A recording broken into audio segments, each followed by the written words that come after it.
So students, we are going to start with unit 3 of our class 12th, which is magnetism. I would rather call it magnetics, yeah, all about magnets.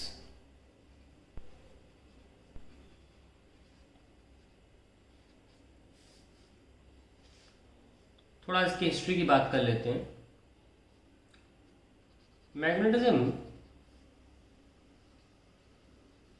सबने lodestone वाली कहानी सुनी होगी. वो एक भेड़ को चराने एक आदमी जाता है, उसकी लाठी एक पत्थर पे जाकर चिपक जाती है. उसी कहानी को थोड़ा सा मैं फैक्चुअल वे में बता दूंगा. Magnetism phenomena was first observed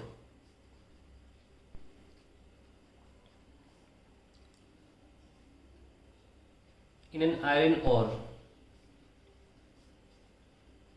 found in a town of Turkey. उस टर्की में जो टाउन था उसका नाम था magnesia.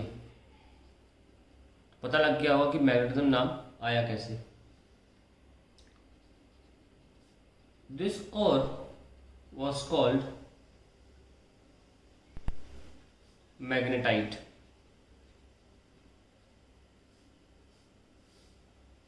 It had strange characteristics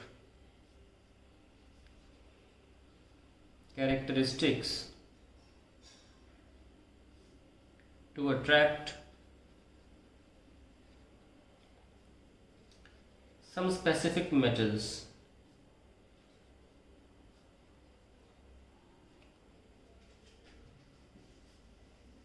YZ, निकल, कोबाल्ट, आयरन. शॉर्ट फॉर्म में जानते हैं, Fe बोलते हैं आयरन को.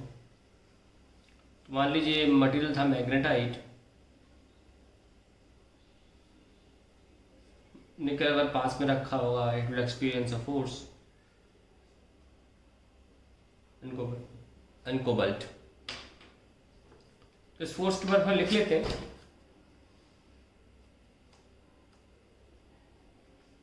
There exists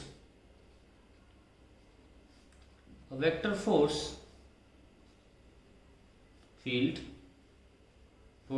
जैसे इलेक्ट्रिक फील्ड थी ना, वेक्टर इलेक्ट्रिक फील्ड, वैसे एक वेक्टर फोर्स फील्ड थी in surrounding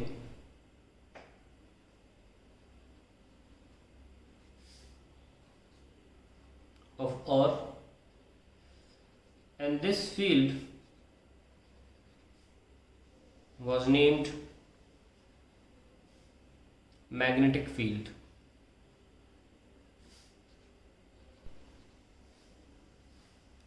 It was denoted by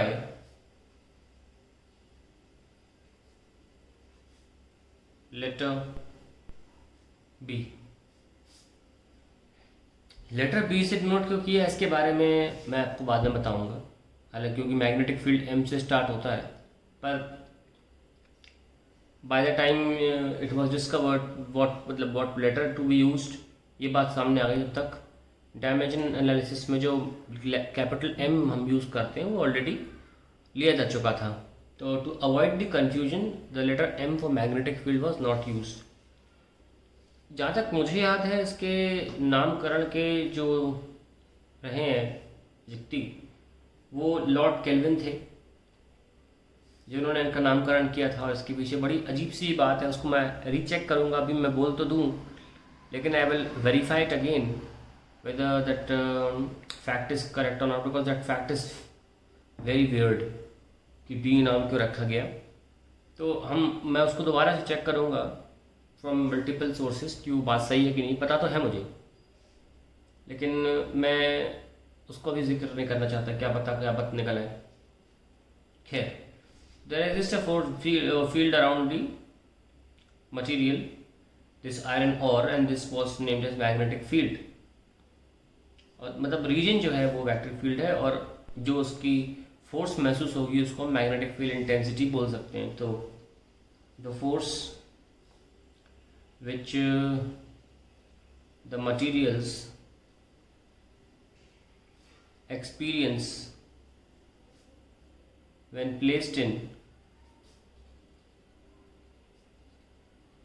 this field can be termed as magnetic field intensity या स्ट्रेंथ। बिल्कुल वैसी कॉन्सेप्ट है आपके इलेक्ट्रिक फील्ड जैसा, हालांकि हम मैग्नेटिक फील्ड बोलेंगे और हम अलग अलग चीज़ों के लिए निकालेंगे। सो लेट्स, अच्छा एक बात और बहुत इंपॉर्टेंट है कि हम मैग्नेटिक मटेरियल्स की वजह से जो फील्ड होती है उसके बारे में बात अलग से करेंगे। अलग इसमें एक सब चैप्टर है मैग्नेटिक मटेरियल्स, ये मैग्नेटिक मटेरियल अपनी मैग्नेटिक फील्ड कैसे क्रिएट करता है। यहाँ मेनली मुद्दा ये यहाँ पहुँच जाएगा सीधे सडनली, आपने क्लास 10 में पढ़ा होगा, वो एक्सपेरिमेंट में वही लेकिन लाने वाला हूँ यहाँ पे, कि करंट की वजह से मैग्नेटिक फील्ड कैसे होती है। करंट की वजह से मैग्नेटिक फील्ड कैसी होती है, क्या वो वैसी होती है जैसी इन मटेरियल्स की वजह से होती है, क्या उसका नेचर वैसा ही है जैसा एक बार मैग्नेट का होता है। ये सब चीज़ें हम यहाँ पे देखेंगे और इसीलिए इस चैप्टर का नाम यानी कि ये एंटायर यूनिट है वो 2 या मैं कहूँगा 5 छोटे छोटे चैप्टर्स में सब डिवाइडेड है। इस थ्योरी के बाद यानी कि इस हिस्टोरिक या फैक्ट्स के बाद मैं 5 चैप्टर्स आपके सामने लिखूँगा, जिसमें हम छोटे छोटे चैप्टर्स होंगे, जिसमें हम बताएंगे आपको कि किस चैप्टर में क्या पढ़ाया जाएगा और ultimately why we are naming it chapter we are naming. So there are 5 subtopics in which this unit 3 is divided। मैं आपको पहले बता चुका कि हमेशा मैं बहुत छोटे छोटे पॉइंट्स में डिवाइड कर लेता हूँ। इलेक्ट्रोस्टैटिक्स जैसे हैं force, field, Gauss theorem, potential, capacitor and dielectric में डिवाइड किया था। करंट इलेक्ट्रिसिटी को भी मैंने नॉर्मली करंट में और फिर बाद में मेजरिंग इंस्ट्रूमेंट्स में डिवाइड किया था। इस बार मैं डिवाइड करूँगा, पहला होगा magnetic effects of current. Effects of current यानी कि हम ये देखेंगे कि करंट की वजह से मैग्नेटिज्म कैसी होती है और उसके फॉर्मूले भी जांचेंगे कि अगर हमें मैग्नीट्यूड निकालना हो मैग्नेटिक फील्ड का तो हम कैसे निकालें। तो करंट की वजह से मैग्नेटिक, इसलिए बोला मैग्नेटिक इफेक्ट ऑफ करंट। थोड़ा सा लंबा जाएगा ये वाला टॉपिक। फिर आएगा force on a charge in magnetic field. फिर हम पढ़ेंगे कि force on a charge in magnetic field में, ऐसे हमने इलेक्ट्रिक फील्ड में पढ़ा था कि फोर्स Q इंटू E होता है। Will study about magnetic field also. तीसरा पढ़ेंगे हम force on a current carrying wire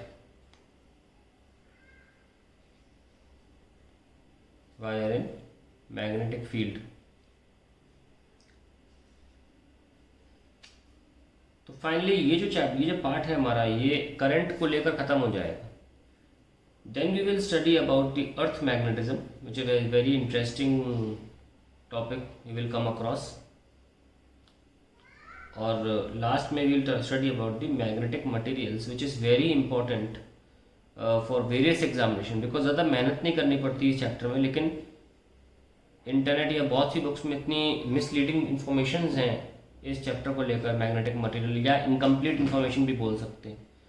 तो ये चैप्टर बहुत इजी इसलिए हो जाता है, मतलब बहुत इंपॉर्टेंट इसलिए जाता है क्योंकि एक तो ईजी है, ज़्यादा कुछ है नहीं इस चैप्टर में, पर इससे आता बहुत कुछ है बोर्ड एग्जाम में भी और विभिन्न एग्जाम्स जैसे नीट और JEE मेंस और बिट्स, ऑल दिस एग्जाम में भी बहुत कुछ पूछा जाता है। So this particular chapter becomes very important, magnetic material, because इस टोटली फैक्ट्स पे डिपेंड करता है और बाकी चैप्टर्स में आपको थोड़ा दिमाग लगाना पड़ेगा। So we see that we have 5 topics to discuss with and we can finally start with magnetic effects of current.